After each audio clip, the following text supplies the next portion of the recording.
Sugeng enjing pepanggihan malih kalih kula Irhamuddin.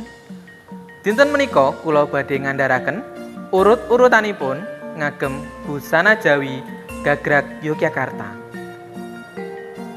Ingkang sampun kula samektakaken inggih menika sepisan wonten iket utawi blangkon, lajeng surjan lurik, sinjang utawi jarik ingkang sampun dipun wiru, timang kalian epek, lontong utawi stagen, lajeng duwung utawi keris, pungkasan nggih menika selop utawi sendal.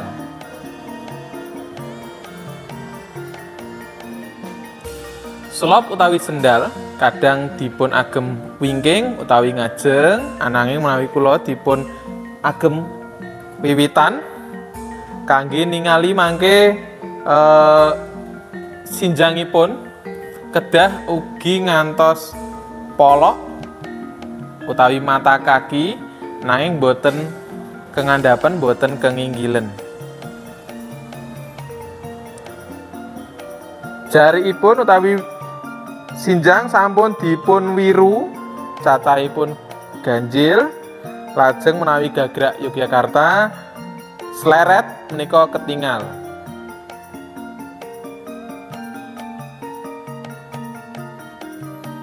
Kangge ngagem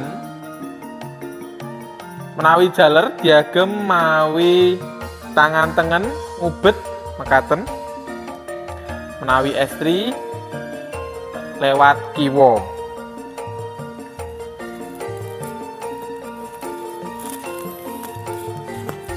Wiru wonten ing tengah, wonten ing mata kaki, boten kenginggilen, boten ugi kengandhapen.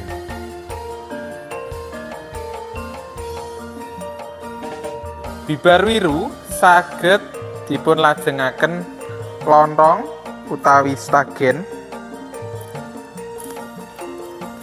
saged dipun peniti. Lajeng epek kalian timang ngagemipun sami kalian sabuk,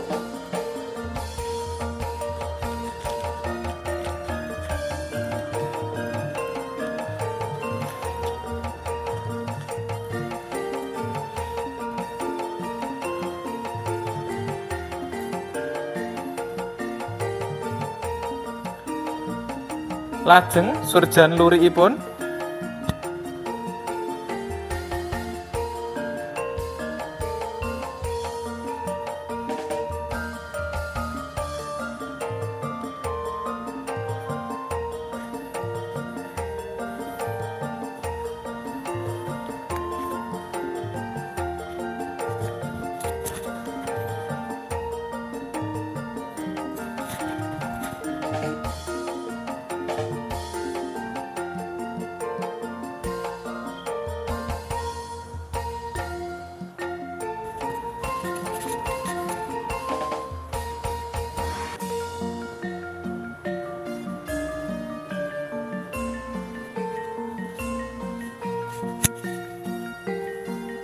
lajeng blangkon utawi iket,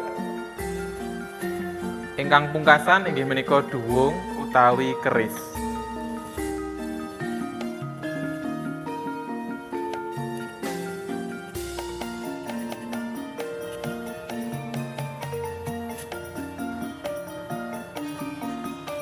Mekaten urut-urutanipun ngagem busana Jawi gagrag Yogyakarta.